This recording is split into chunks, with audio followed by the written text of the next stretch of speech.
enfrentarse a la sociedad. Es comprensible. Yo siento A y en la sociedad veo B. ¿Cuál es la primera inclinación? Voy a cambiar la sociedad. Si yo siento A y en la sociedad veo B, voy a luchar, voy a confrontar, voy a pelear para que la sociedad sea también A, tal como yo siento. Y se han enfrascado, muchos de ellos se han enfrascado en esta lucha. El movimiento 15M tuvo todo que ver con esto. Eran típicos niños índigos, que habían llegado a una edad concreta, que se estaban enfrentando y se enfrentan a la sociedad, porque lo que sienten en su interior no se corresponde como la sociedad es, y la inclinación lógica y natural, por lo menos al principio, es luchar, enfrentarte con lo que tú consideras que tiene que ser de modo distinto. Yo esto lo he hablado mucho con los índigos, con muchas asambleas de 15M. En algunos sitios me han silbado. Pero lo que transmito de corazón es lo que hemos compartido durante este encuentro. Que se centren en crear lo nuevo, en que vivan ellos conforme a como sienten, y que se olviden de eso que no funciona como ellos sienten, que creen lo nuevo. Porque esa es la manera en la que van a aportar hologramas de frecuencias vibracionales que descuadringan la matriz en la frecuencia que ha venido teniendo hasta ahora. Que se centren en lo nuevo, en la creación. Después vinieron los niños claros, los niños cristal, que son ahora los que tienen como mucho 15 años, o 16, como mucho. La mayoría tienen 8, 10, 2, 12. Esas dimensiones álmicas tienen ya tan instalado los nuevos programas que no van a gastar un segundo de su tiempo en enfrentarse con lo viejo. Esos ya no se enfrentan con lo viejo. Esos van a lo suyo. Y además van a lo suyo irreversiblemente. Y bueno, aquellos padres y madres que tengáis como hijos a niños o niñas claros o cristal, de verdad, lo tenéis claro. Porque no van a aceptar nunca la autoridad. 18 años puede tener también. También que no van a aceptar nunca esto se hace porque yo lo digo, por ejemplo. Y en el sistema que llamamos educativo, pero que es puramente formativo, estos niños son una fuente de conflicto. No por ellos, sino por las normas que amparan ese sistema. Ejemplo, lo he compartido también con muchos docentes. Yo he sido 31 años profesor de universidad y me ha pasado a mí con los índigos, pero con los cristales son mucho más fuertes. Los docentes tenemos una costumbre ya de tantos años y, por ejemplo, en educación primaria hay maestros y maestras que saben que cuando llegan a determinado tema, permitidme que lo diga así coloquialmente, tienen que repetirlo 5 veces para que se enteren. La primera no se van a enterar de nada, la segunda le va a entrar un poquito, la tercera empieza a calar, la cuarta ya empieza el tema a entenderse y la quinta ya lo captan, por lo menos la mayoría lo captan. Pero tengo que explicarlo y repetirlo 5 veces. Bien, pero es que ahora los niños que tienen delante no son los niños de antes. Los niños que tienen delante no son los de antes, porque son dimensiones álmicas viejas. Y estos niños, cuando tú se los dices una vez, se han enterado. Diréis, oye, es una buena noticia. Sí, pero para el docente que está acostumbrado a repetirlo 5, el docente se empeña en repetirlo 5. Pero el niño o la niña la han entendido a la primera. Cuando el docente lo repite por segunda vez, estos niños curiosamente suelen ser educados y respetan a ese profesor, el pobre, que no sabemos por qué, repite otra vez lo mismo. Lo respetan. A la tercera empiezan a desconectar. Empiezan a mirar a otro sitio, mirar las musarañas, mirar hacia una ventana, mirar a los compañeros. Pero es que se han enterado a la primera, han aguantado que se repita por segunda vez y todavía han simulado que prestan atención, pero a la tercera ya es que se han aburrido y han desconectado. Claro, cuando lo hace por cuarta vez, ya no solamente es que desconecten y miren las musarañas, sino que empiezan a hacer otras cosas. Empiezan a sacar cosas de la mesa, empiezan a sacar cosas de la maletilla, empiezan a dibujar. Claro, el docente se pone nerviosísimo porque dice, oye, es que no se entera. Y fíjate, es que van a lo suyo. Cuando lo repite por quinta vez, claro, la clase ya se ha convertido en un lío. ¿Cuál es la conclusión del docente? Estos niños son muy distraídos, se distraen con mucha facilidad. O lo que todavía es más, son hiperactivos. Y llaman a los padres y dicen a los padres: mira, tenemos un problema con su hijo, porque su hijo o su hija se distrae con una facilidad enorme, o es hiperactivo o hiperactiva. Bueno, ¿y qué hacemos? Hombre, pues mi consejo es que lo lleven a un psicólogo. Y van y lo llevamos a psicólogos. Y los psicólogos, muchos de ellos, se empeñan en tratarlo con los formatos habituales. Y el colmo de los colmos es cuando le damos medicación para que no se distraigan y para que no sean hiperactivos, cuando ellos ni son distraídos ni son hiperactivos, sino que simplemente es que se han enterado a la primera. Eso es lo que está pasando en las escuelas. Eso es lo que está pasando en los centros escolares. Esta es la realidad. Dicho todo esto, respiramos, confiamos y fluimos. No nos preocupemos. ¿El niño no lo dice al profesor? ¿Sí? ¿El niño que se ha enterado ya a la primera no se lo pone de manifiesto al profesor? No, porque eso, un niño, son las edades que tienen, no ponen de manifiesto. Se enteran 10 y hay 25 en la clase, y entonces ¿qué haces con el otro grupo que no se ha enterado? Ya se enteran la mayoría, ¿eh? Ya se enteran la mayoría. Después del niño cristal que viene. No, ahora mismo me pregunta que después de los niños cristal que viene, ahora mismo están los cristales. Ya la siguiente no. ¿Puedo decir algo de educación holista? Hazlo en voz alta, por favor. Sí. Para aquellos interesados en la educación, hay ahora mismo en muchos sitios en España, pero en Málaga concretamente, se ha puesto en marcha un curso de educación holista. Va dirigido a docentes, a padres, educadores, orientadores y todas personas que tengan relación o interés en la educación holista, que es mucho más amplia. Entonces se trata de formar a los formadores, a las personas que están en contacto con los niños. Es el primer curso que se está dando, es online, vía internet y también presencial, y se dan una multitud de temas a todos esos docentes para que sepan que los niños tienen espíritu, alma, y tienen auras y chakras, que hay algunos profesores que no saben de qué es, y se les está tratando de formar muy ampliamente. Si alguien está interesado, se puede meter en Portal Holista, ahora se termina el primer curso y en octubre empezará un primer curso y el segundo de este primero, que lo está comandando Carlos Espinosa, y la verdad que con unos resultados muy, muy alentadores. Gracias. Holista con H. Qué barbaridad, cuántas preguntas sobre este tema. Para concluir la parte que yo quería aportar, y ya abrimos el coloquio sobre esto y sobre cualquier otra cosa que queráis. Respiramos, confiamos y fluimos. Son dimensiones álmicas muy avanzadas. Nos han elegido como padres y ellos sabrán sus motivos. Confiemos. No nos agobiemos. Posiblemente a estas dimensiones álmicas les da igual que lo orientemos, entre comillas, por el camino A, por el camino B. Van a emerger, vayan por donde vayan. Porque su fuerza, su potencia, su vibración es tal que eso va a emerger. Y por supuesto, la clave siempre es el amor. A aquellos que tengáis niños cristal con vosotros, amor. Y lo que comentaba antes, y subrayo para terminar ahora: coherencia.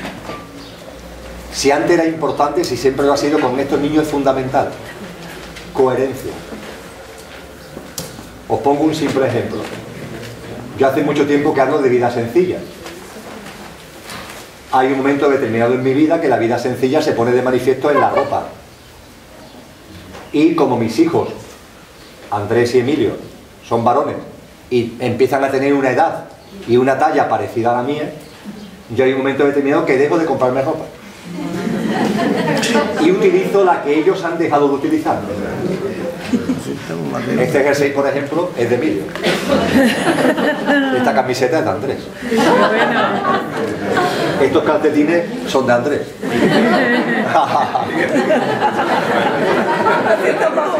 Los zapatos son un regalo.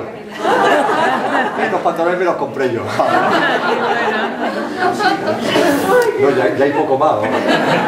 Lo que está debajo de los pantalones también me lo compré yo.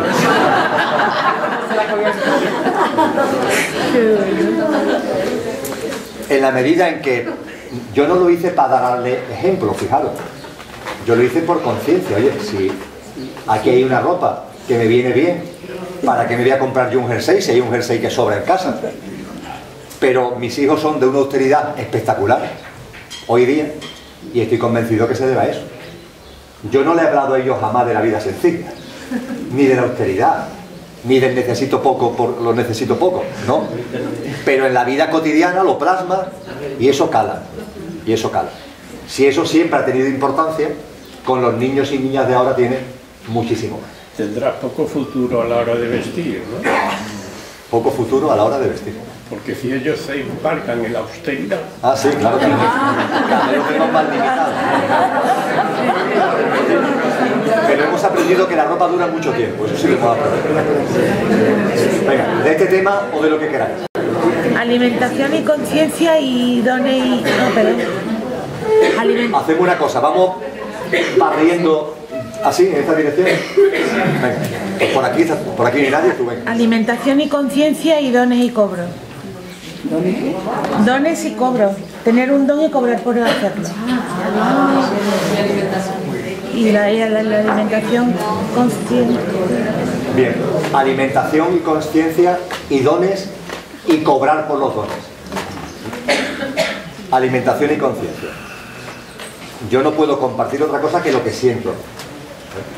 Con lo cual no esperar un artificio intelectual. Yo comparto lo que siento, en esto como en cualquier otra cosa.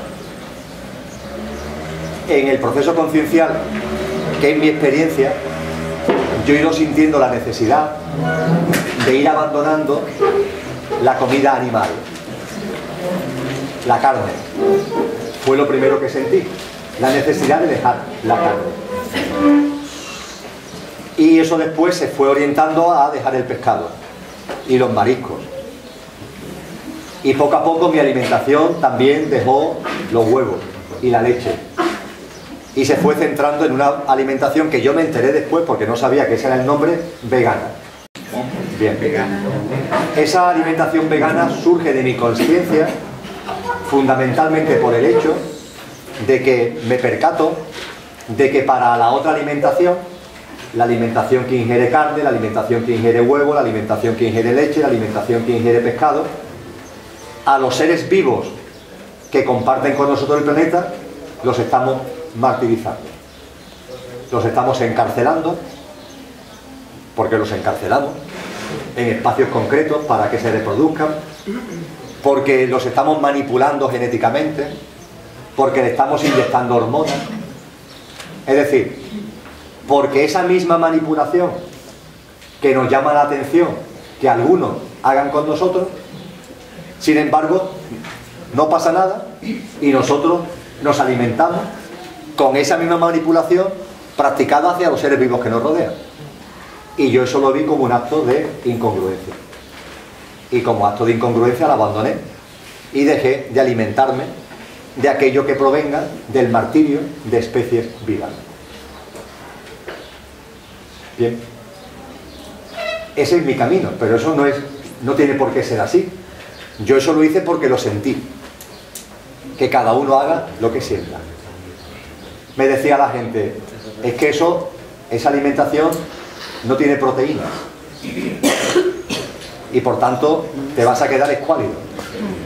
Y vas a perder la musculatura. Como podéis comprobar, es mentira. Es verdad que con una alimentación vegana, es verdad que pierdes peso. Claro. Y es verdad que pierdes musculatura, ¿cierto? Pero la pregunta del millón, ¿para qué queremos esos kilos? ¿O para qué queremos la musculatura? La musculatura, es verdad que hay una musculatura que necesitamos, que es la que sostiene nuestros huesos. Pero ya está. Yo hago un poquito de natación y ando todos los días. Ya está. De esa forma mantengo la estructura muscular necesaria para que los huesos estén en su sitio, para que no me duela la espalda, etcétera, etcétera. Pero ¿para qué queremos más musculatura? Si es algo estético, no me interesa. Si hay otra razón, en mi vida ha desaparecido. Yo no soy cargador de muelles. Y no hago actividad ninguna que necesite músculos. Lo mismo en otra vida física los necesité. Pero en esta vida física yo no necesito músculos. Más allá, insisto, de los imprescindibles para sostener todo lo que es mi esqueleto. Eso me llevó, y soy absolutamente sincero, hace unos años, a ser muy tiquismiqui. Tiquismiqui, muy gilipollas.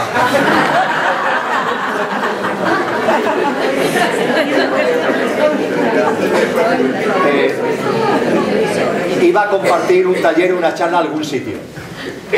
Aquí, por ejemplo, nos están poniendo una comida muy cuidada a veces esa perspectiva.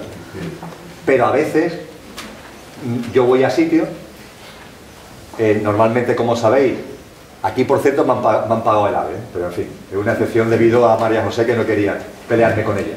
Pero yo me pago el desplazamiento, me pago la estancia y no cobro. Y lo que sí hago es compartir con aquellos que me invitan. Una vez que termina la charla, comparto la cena. Y además sin hora. Sin hora. Me da igual que nos den la 1, las 2, las 3 de la mañana. Suelen ser sobremesas muy largas. Y es muy hermoso. Cuando decía que estaba en plan tiquismiqui o gilipollas, es que después de la charla, esas personas me llevaban donde sentían que me tenían que llevar. No tienen por qué saber ni dejar saber cuál es mi alimentación. Me llevan donde me quieren agasajar, entre comillas.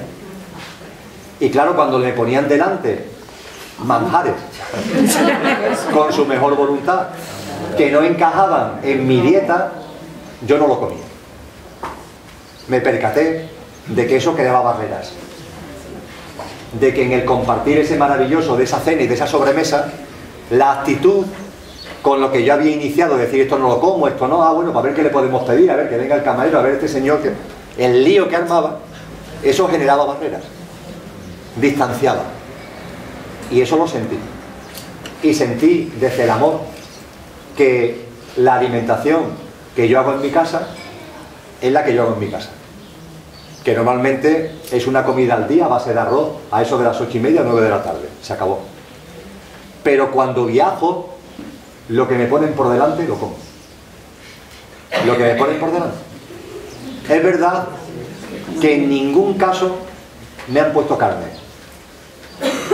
Me imagino que porque intuye que no como carne.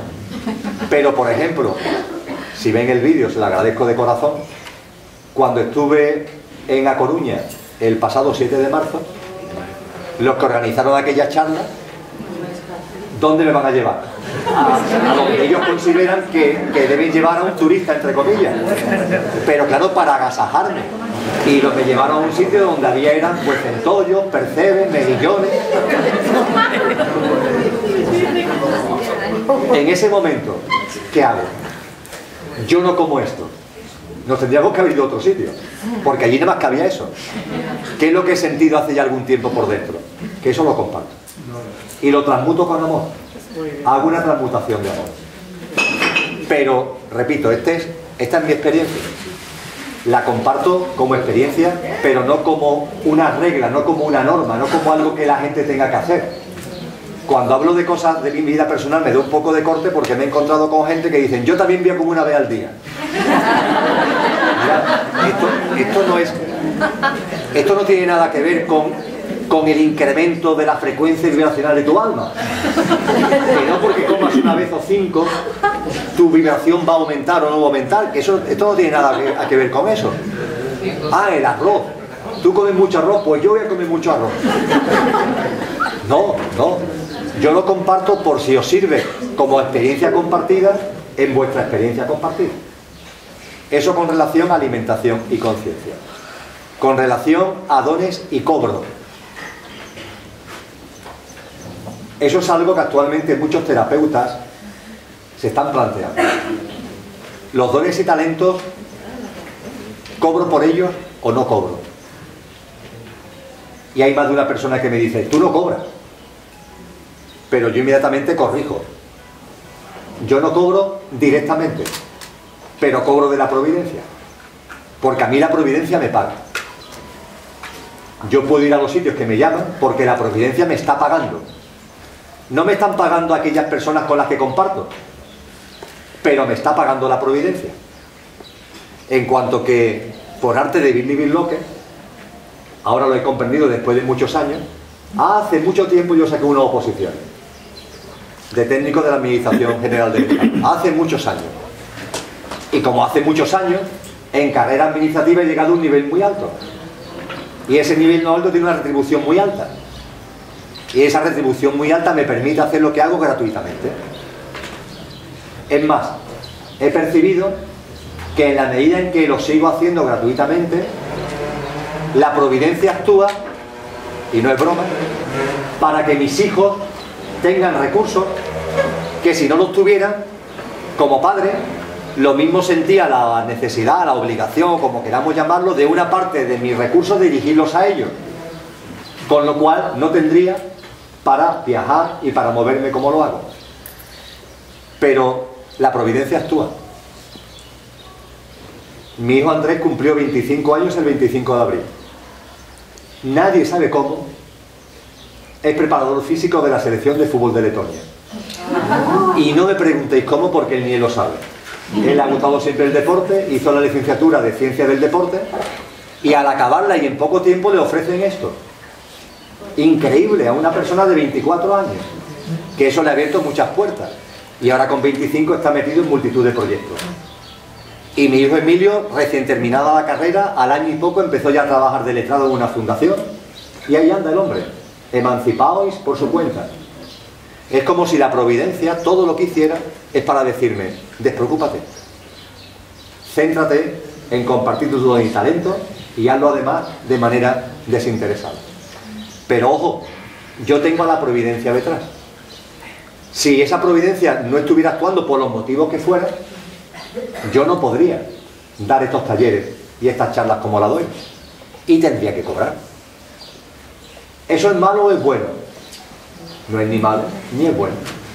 Personas que el don y el talento lo han convertido en su actividad laboral, es decir, que han conseguido esa cosa maravillosa de que el don y el talento es su propia vida, lo que hacen de la forma que hemos llamado hasta ahora actividad laboral, esas personas, mientras que estemos en la sociedad en la que estamos, tienen que cobrar.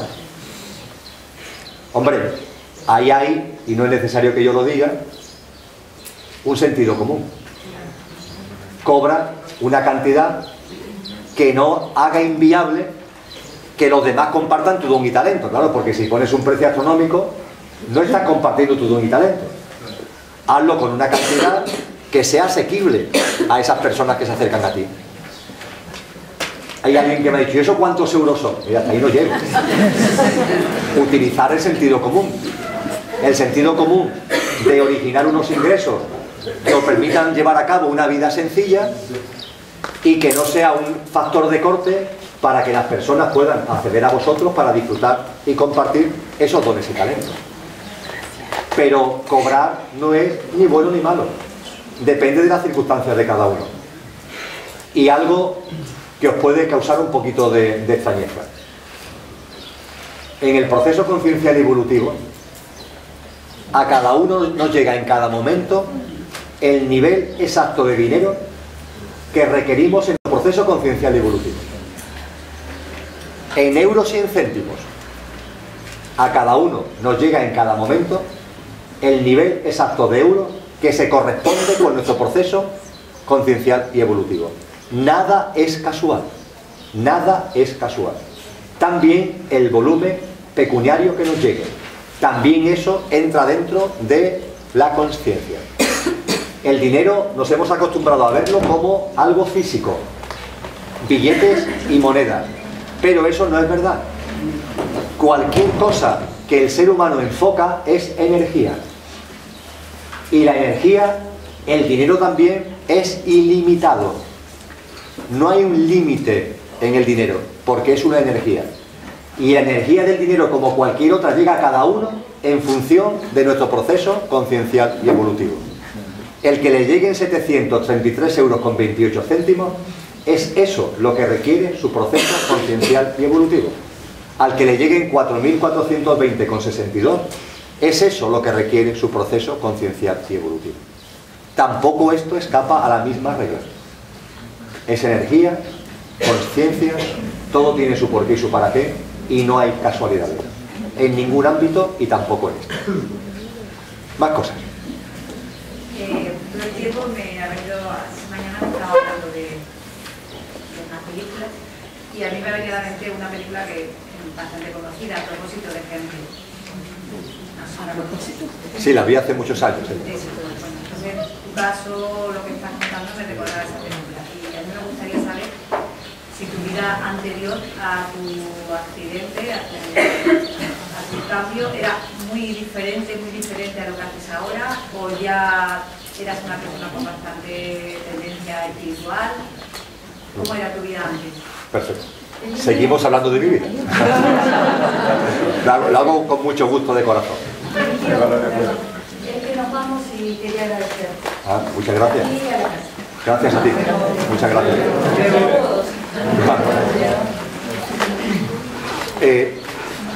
Empiezo por lo siguiente, no es por hacer ningún tipo de corrección, sino porque viene bien lo que has comentado a propósito de algo que no he dicho todavía y este es el momento.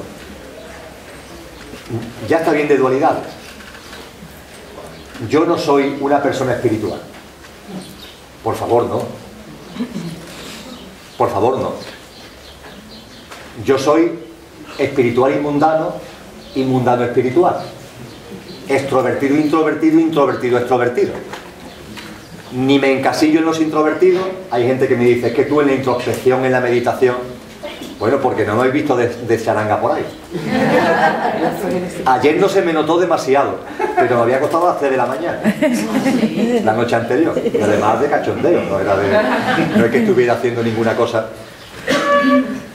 La espiritualidad, lo mundano, lo extrovertido, lo introvertido, lo interior, lo exterior, vamos a ir percibiendo que esos son dualidades que no son ciertas. Es verdad que hay una parte en mi vida que podemos calificar de espiritual. No sé, si medito, eso podemos ponerlo en la etiqueta de espiritualidad.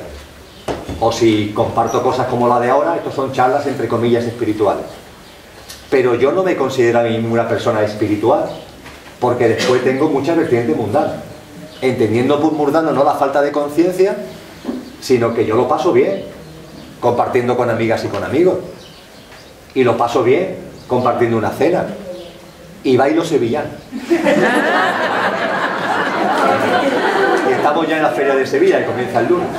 Eso tuvo mucho que ver con lo que pasó la noche del jueves. Y no lo veo como cosas contradictorias, sino veo que se ensamblan perfectamente y que lo uno fluye con lo otro. Que lo interior entra en lo exterior, que lo exterior entra en lo interior, que lo introvertido tiene manifestaciones que se extrovierten, que lo que se extrovierten tiene manifestaciones que se introvierten. A partir de ahí, yendo a lo que la compañera ha preguntado, quizá os pase a más de uno de vosotros y de vosotras.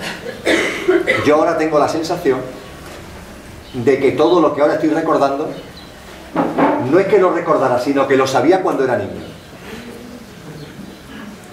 Cada vez tengo una conciencia más cierta y empiezo incluso a percatarme de cosas que hacía o pensaba cuando tenía 10, 12 y 14 años que encajan absolutamente con lo que ahora estoy viviendo.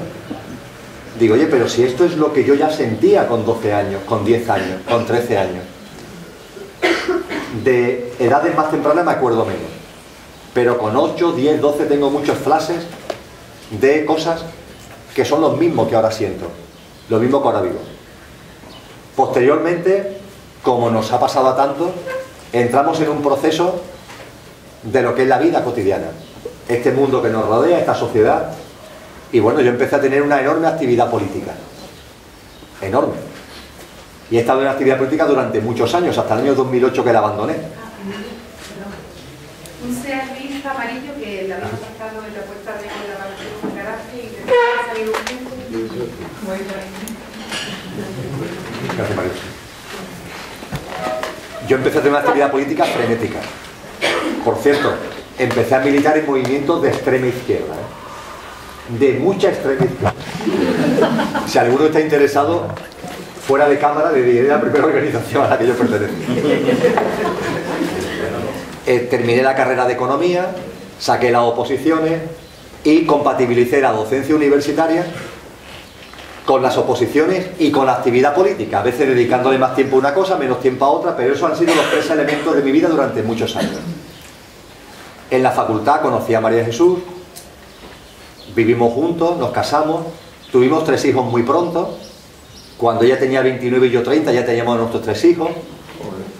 Hemos educado a nuestros hijos, hemos formado nuestra familia. Y hay un momento concreto en el año 2000, febrero del año 2000, donde sucede algo que puede ser la gota que colme el vaso de cosas que yo no había sido consciente hasta ese momento. Antes, lo único que puedo compartir a propósito de lo que tú dices es que entre el año 90 y el año 2000, el año 2002, entre el 90 y el año 2002, me dio por correr maratones. Empecé a correr y terminé corriendo maratones. Y he corrido muchos maratones. A aquellos que hacéis carrera de fondo, sabéis que eso exige una enorme disciplina mental. Para que hagáis una idea, durante la semana yo corría 100 kilómetros, todas las semanas. Y los domingos hacía no menos de 30 yo solo. Salía a las 9 de la mañana a correr. Me iba por carreteras a correr y a correr. 30, 32 kilómetros yo solo. Y ya conocía mi mente ahí. Ya sabía cuando mi mente me iba a decir, párate. Porque además, como la mente es muy graciosa, me lo decía en el minuto 22, en el minuto 47, a la hora y 32 y a las 2 horas y 25. Siempre era igual. Yo lo que hacía es llevarme unas galletillas metidas aquí en las calzonas y en el minuto 22 me comía media galleta. Y en el 47 otra media galleta. Y así, porque ya la conocía. Y sabía que al ingerir la galleta la iba a calmar. Eso, sin duda ninguna, me ayudó mucho a controlar la mente. Y con el paso del tiempo me abrió las puertas de la meditación. Porque la meditación tiene mucho que ver, por cierto, con hacer carrera de fondo y en disciplinar la mente. Pero cuando yo hacía carrera de fondo no me planteaba nada que tenga que ver con esto que estamos hablando ahora. En el año 2000, en un programa de cooperación al desarrollo en Iberoamérica, hay un libro que llega a mis manos, que es el Kybalión. Y cuando ese libro lo leo, tomo conciencia de que yo ese libro me lo sé de memoria. Aunque tengo también perfecta conciencia de que no lo he leído en mi vida. Mejor dicho, en esta vida física. Y eso me desconfiguró. En mi mente bastante racional, que estaba interesada, siempre lo he estado, en el ámbito de la astrofísica, en el ámbito de las innovaciones científicas, pero en esa mente tan cuadriculada, tan mental, tan racional, este hecho, y lo único que sentí fue coger ese Kybalión, descargármelo de internet y reescribirlo, porque yo sentía que ese texto ahora había que reescribirlo, como si de algún modo lo conociera hace mucho tiempo de otras vidas, y ahora algo en mi interior lo que me llevaba era a reescribirlo, a hacerlo más actualizado con los conocimientos científicos y también más cercano a lo que yo sentía en ese momento de corazón. Y entre el año 2000, 2001, 2003 empecé a escribir. Eso dio lugar a un primer libro que tiene como nombre Los Códigos Ocultos, donde además mezclo con cosas que me estaban llegando, porque ya ahí empecé a tener regresiones, en muchos casos espontáneas, sobre la vida de Jesús, sobre la orden del Temple, y eso da lugar a un libro que es Los Códigos Ocultos. En el 2007, en estos años, yo empiezo a conocer mucha gente. En el ámbito en el que me muevo, en la ciudad de Sevilla, en Andalucía, empiezo a conocer gente. Y tengo con ellos una relación de vis a vis. Nos vemos de vez en cuando, intercambiamos cosas. Hay uno de ellos que cité ayer, con el tema de la teología alienígena, que es Ignacio de Arnaude, que va ya acercándose a los 80. E Ignacio, allá por el año 2005, me dijo algo que comparto de corazón con vosotros. Mira, Emilio, el camino que estás siguiendo es el mío. Y por tanto me congratulo. Pero tú estás empezando. Y yo llevo en él muchos años. Dice, lo único que quiero que sepas es que está en tu voluntad, en tu libre albedrío, seguir por este camino o dejarlo. Pero antes de que tomes una decisión, lo que te transmito por mi experiencia es que como sigas por este camino, se va a convertir en irreversible. Y te van a pasar cosas que si ahora mismo supiera lo que te va a pasar, tu mente iba a decir que ni loco. Porque este camino se convierte en irreversible y empieza a convertirse en algo real. No es un tema intelectual, no, es que va a aparecer en tu vida. Se va a plasmar en tu vida. Y lo mismo, esas plasmaciones, tu mente no está de acuerdo. Y a lo mejor en un momento como tu mente te dice, ¿por qué te metiste en este lío? Con lo tranquilo que estabas tú, antes de darte cuenta de tantas cosas. De esto me advirtió Ignacio. Yo, no obstante, de corazón sentí seguir por ese camino. En el año 2007, como había conocido a mucha gente vis a vis, se me ocurrió convocarlas a todas en un encuentro. Y lo que le dije, yo os conozco a todos individualmente, vis a vis, pero vosotros no os conocéis entre vosotros. Y he sentido de corazón que os conozcáis entre vosotros. Eso dio lugar a 2 encuentros más y de ahí surge un grupo de amigos, de almas, que nos llamamos Círculo Sierpes, que empieza a tener una actividad en Sevilla cada vez más fuerte. Y en el año 2008 yo empiezo a impartir talleres para las personas que están en el Círculo Sierpes y para personas de fuera. Y empiezo ya a dar los talleres de espiritualidad para buscadores. En esos talleres de espiritualidad para buscadores, el que más ganaba con ellos era yo mismo, porque me ayudaron enormemente a asentar lo que sentía, a entender mejor mis experiencias cuando las compartía.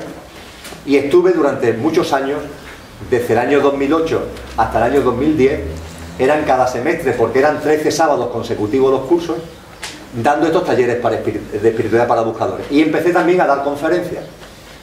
Llega un momento concreto que es el año 2010. No tiene por qué ser así siempre, pero yo iba a cumplir 52 años.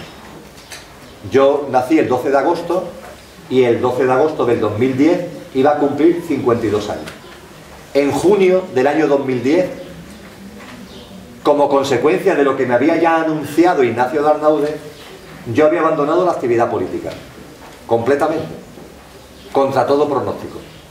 Había sido vicealcalde de Sevilla, abandoné toda la actividad política. Y al finalizar el curso 2009-2010 sentí dejar la actividad universitaria. Cosa que de verdad jamás hubiera imaginado. Pero algo en mi interior me dijo, hasta aquí, ya está. Tienes que dejar la actividad universitaria. Y hablé con el departamento para decir, se acabó. Pero claro, en el departamento me dijeron, vale, pero hay cosas que no puedes dejar, por ejemplo los másteres. Porque los másteres se conceden por la universidad por los currículums de profesores. Y si hay profesores que están ahí y después se quitan, eso se hace a veces para engañar a la universidad, es decir, para conseguir un currículum de profesores que después no van a participar. Y eso no puede pasar. Con lo que los másteres tienes que seguirlo dando. Es verdad que no eran muchas horas al año, me parece que eran 35, pero no me podía desvincular de la universidad. Del ámbito político me había desvinculado, pero todavía a veces me llamaban, oye Emilio, para este tema, ya sabemos que no está, pero hombre, para este asunto en concreto, y muchos de ellos eran amigos, a los que me costaba mucho trabajo decir que no. E incluso, no es una broma, yo estaba muy vinculado a los movimientos de oposición a Lopera en el Betis. Y yo ya sentí la necesidad de soltar también eso, de soltar el Betis, de soltar la universidad, de soltar definitivamente la política. Lo había soltado, pero seguía viendo lo que yo llamo nudos, como nuditos que no terminaba de soltar. En ese instante tuve conocimiento de que los mayas le daban mucha importancia al cumplimiento de los 52 años. Según ellos utilizan una rueda que es el año trópico, los 365 días, y otra rueda más pequeña que es el año vago, que son los 9 meses de gestación. Bueno, pues el 12 de agosto del año 1958, que es cuando yo nací, una puntita de esa rueda, un saliente de los 365, un saliente de esa rueda, conectó con otro saliente de la rueda del año vago. Eso nos ha pasado todo. Cuando nacemos en un momento concreto donde un saliente del año trópico coincide con un saliente del año vago en un día concreto de la semana de un mes concreto. Para que esa coincidencia se vuelva a dar, tienen que pasar 52 años. Y en las culturas antiguas había un convencimiento de que hasta ese momento tú estabas desarrollando experiencias que tenían que ver con plasmaciones, con derivaciones, con karmas de tus vidas anteriores.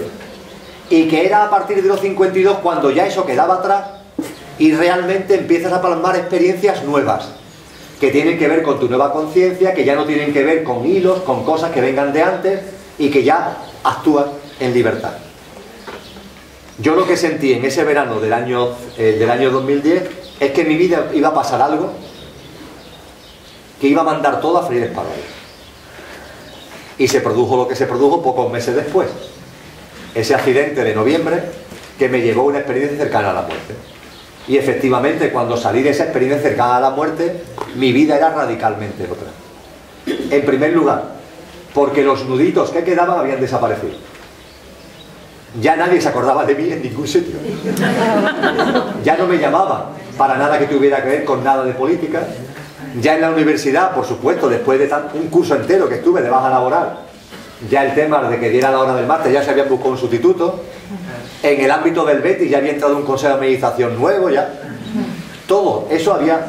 Yo eso lo llamo Alejandro Magno. Es decir, en nuestra vida muchas veces nos empeñamos en desatar los nudos poco a poco. Y nuestro ser interior dice, mira, ya está bien, ¿no? Y entonces manda un Alejandro Magno que hace con la espumba, como cortó a Alejandro Magno el nudo gordiano, ¿verdad? ¿Cómo que esto no se puede desatar? Un buen tajo y verá cómo el nudo salta hecho añicos. Y en mi vida pasó eso. Y ciertamente a partir de ese momento, lo que se ha acelerado es el soltar. El soltar. Se ha acelerado mucho. Yo ahora me miro a mí mismo y claro, digo, Ignacio, ¿cuánta razón tenía? Porque no han pasado ni 10 años. Y no, mi vida no tiene nada que ver con el 2005. Nada que ver, es nada. Entre otras cosas porque no tengo nada. No tengo casa. No tengo casa. Yo vivo de alquiler. No tengo muebles. Es un alquiler amueblado. Es un espacio muy pequeñito. Muy pequeñito. No tengo vida familiar. No vivo ya en familia. Todo ha ido cayendo. No tengo coche. Sí ha habido un proceso de soltar acelerado a través de esa experiencia. Cuánta libertad. Cuánta libertad. Cuántos miedos. Cuántos miedos, porque cuando se sueltan cosas aparecen miedos. Y hay que observarlo. Y hay que reconocerlo. Cada vez que soltamos algo aparecen nuevos miedos, ¿eh? Que uno puede pensar que no existen, pero estaban ahí. Es decir, para mí en el momento en el que empiezo a vivir solo, lo confieso de corazón, aparecieron miedos que yo no podía creer que estuvieran en mí. Miedo a vivir solo. Pues sí, miedo a vivir solo. Hasta el punto que me reí mucho cuando me di cuenta de que las primeras semanas yo dejaba la luz encendida y música puesta para cuando volviera a casa, que no había nadie. Y durante muchos años, 30, yo he estado viviendo en una casa donde siempre había gente. Cuando volví a casa y no había nada, ni nadie, y nadie iba a venir, no es que fueran a llegar tarde, es que no iba a venir nadie, en mi subconsciente había buscado una estrategia de compensación que era la lucecita y la música. Cuando me di cuenta de esto, me harté de reír. Y ya ni enciendo luz, ni pongo música. Pero me tuve que percatar de que ese miedo estaba ahí. Y como esto puedo poner muchos ejemplos. Cuando vamos soltando, o cuando estamos a punto de soltar, aparecen miedos. Y esos miedos no hay que negarlos. ¿Por qué voy a negar yo que he tenido miedo a la soledad? No, lo comparto. He tenido miedo a la soledad. Y lo que he hecho es aceptarlo, reconocerlo, vivirlo, experienciarlo, el ser consciente que el observar esos miedos después experiencialmente me sirve mucho para compartir lo que comparto, porque no lo comparto intelectualmente, es que es una experiencia vivida y sentida, y de esa experiencia vivida y sentida los miedos se van yendo ellos solos, cuando los observas, los reconoces, los aceptas y a ser posible te ríes. Y sobre todo te centras en el aquí y ahora. Ya lo dije antes, que los miedos se descuajeringan cuando te pones en el aquí y ahora. Y permitirme que siga poniendo el ejemplo de mi vida y en algo tan íntimo como es esa vida en soledad. Los miedos que aparecen en mi vida en soledad, ¿cuáles son? Partarse de reír, sobre todo de futuro. Vamos a ver, Emilio, tú tienes 55 años, dentro de nada tienes 65 y antes de que te des cuenta 75. ¿Tú cómo dejas un formato de vida a esta edad? Hombre, lo hubieras dejado con 45, con 40, pero con los años que tiene, con el escenario que tiene por delante, lo que necesitas es una familia que te dé protección, porque vas a enfermar y esa familia te va a dar apoyo cuando enfermes, etcétera, etcétera, etcétera. Miedos que genera la soledad proyectándose al futuro. ¿Cómo se descuajeringan esos miedos? Te pones en el aquí y ahora. Vamos a ver, 65 años. Vamos, ni 65, ni 61, ni 56, ni 55 y un día. Vete a saber. Nada de dentro de una semana. Te sitúas en el aquí y ahora. La ansiedad que genera el miedo se va apaciguando y esa ansiedad termina desapareciendo. Los miedos suelen ir asociados a ansiedades. Y esa ansiedad, en el aquí y ahora, no encuentra sitio. El miedo se descuajará.